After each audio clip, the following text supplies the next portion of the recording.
दोस्तों नमस्कार। My dear friends, अगर आप स्टूडेंट हैं या आपके परिवार में आपके छोटे भाई बहन या आपके बच्चे जो शिक्षा ग्रहण कर रहे हैं, जब आप उनसे पूछते हैं कि आपका क्लास का जो परफॉर्मेंस है या जो आपका क्लास में अपना रिजल्ट है वो बाकी से डाउन क्यों है, तो वो अक्सर आपसे एक बात कहते होंगे कि मैं काफ़ी पढ़ाई करता हूँ लेकिन मुझे याद नहीं रहता या मुझे याद नहीं होता। तो इस समस्या के निवारण हेतु हमारी ये वीडियो आप पूरी जरूर देखें और उनको भी दिखाइए जो स्टूडेंट हैं, और इसके बिल्कुल ना कीजिएगा क्योंकि इसमें बताई गई एक एक बात आपके लिए बहुत महत्वपूर्ण है। तो दोस्तों हम चलते हैं पहले उस कारण की ओर जिसकी वजह से लोग याद नहीं रख पाते या उन्हें याद नहीं होता। आप देखें, जब आप पढ़ाई करने के लिए बैठते हैं तो आपकी रुचि का अभाव या एकाग्रता की कमी के कारण आप चीजों को याद नहीं कर पाते या वो चीजें आपको याद नहीं होती। इसको अगर आप पढ़ाई कर रहे हैं तो आप देखें क्या वहां का माहौल बिल्कुल शांत है, यानी कि वातावरण एकदम शांत है। और वातावरण न सिर्फ रूम का या आपके कमरे का या स्टडी रूम की बात नहीं कर रहा, वातावरण आपके अंदर का भी शांत होना चाहिए। और अंदर का वातावरण शांत करने के लिए आपकी पूरी रुचि उस विषय में होनी चाहिए और आप पूरी एकाग्रता के साथ उस विषय की तैयारी करते हुए होने चाहिए।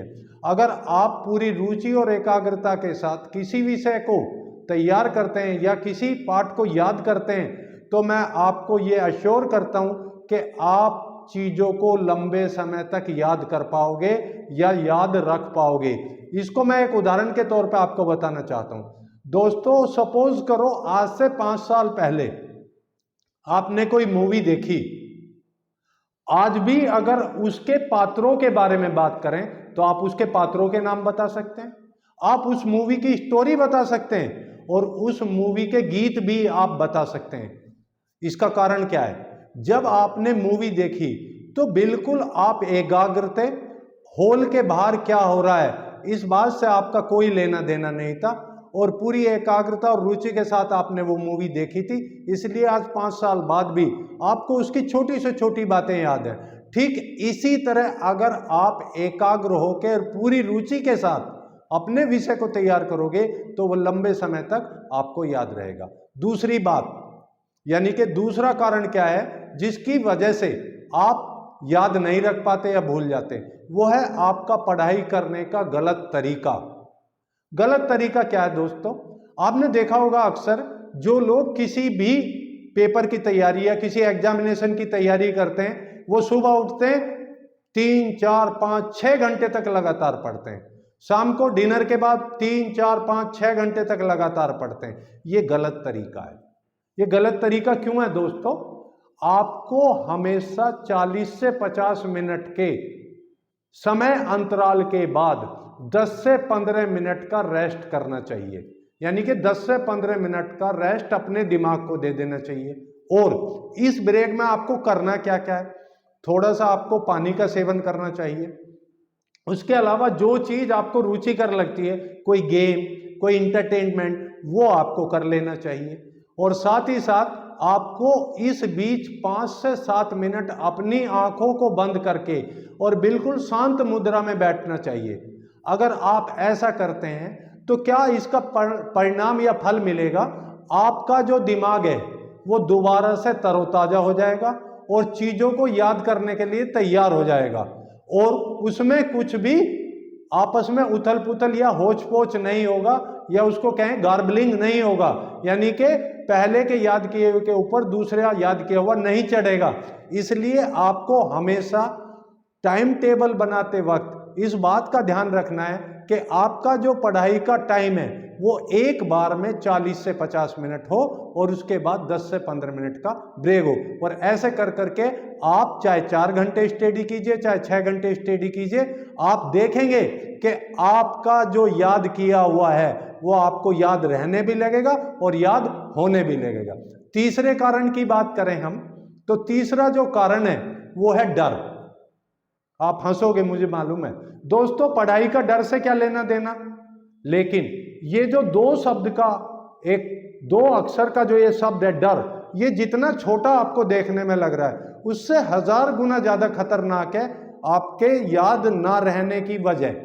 इसका वजह क्या है कि जब आपको सपोज करो आपको कोई टीचर या आपका कोई एग्जामिनेशन, जब आप उसकी तैयारी करते हैं तो ऑटोमेटिक आपके मन में एक डर पैदा हो जाता है कि कहीं मैं भूल ना जाऊं। और जो ये कहते हैं कि मैं डरता नहीं हूं, मैं इस बात को मानने के लिए बिल्कुल तैयार नहीं हूं कि इस पृथ्वी पे ऐसा कोई इंसान है जो डरता ना हो। हर इंसान को डर कहीं ना कहीं किसी ना किसी रूप में जरूर लगता है।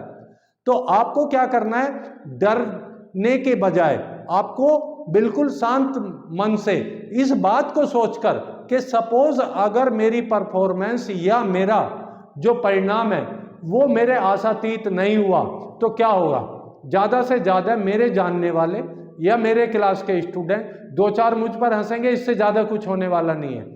और अगर आप ऐसा कर पाए तो मैं आपको ये निश्चित कहता हूं कि डर आपकी पढ़ाई और आपके बीच में नहीं आएगा। और डर जैसे ही दूर होगा, आप जो भी विषय या जो भी आपकी सामग्री है उसको तैयार करेंगे वो आपको याद होनी शुरू हो जाएगी। यानी कि आप डर से आगे निकल जाएंगे। और इन तीनों कारणों को अगर आपने काबू किया, यानी कि सर्वप्रथम आपका रुचि का होना और एकाग्रता, दूसरा आपका समय का टाइम टेबल यानी कि पढ़ाई का सही तरीका आपने अपनाया, और तीसरा डर को आपने अपने आप से दूर रखा, तो मैं निश्चित तौर पे कह सकता हूं अगर आप खुद विद्यार्थी हैं तो आपका रिजल्ट बढ़ जाएगा। और अगर ये वीडियो आपके परिवार में कोई विद्यार्थी है, कोई किसी भी एग्जाम की तैयारी कर रहा है, IAS, PCS या PhD या MB, PMT या CPMT, जो भी तैयारी कर रहा है वो उसमें बेहतर परफॉर्मेंस कर पाएगा बशर्ते इन 3 नियमों को अपने ऊपर लागू कर ले।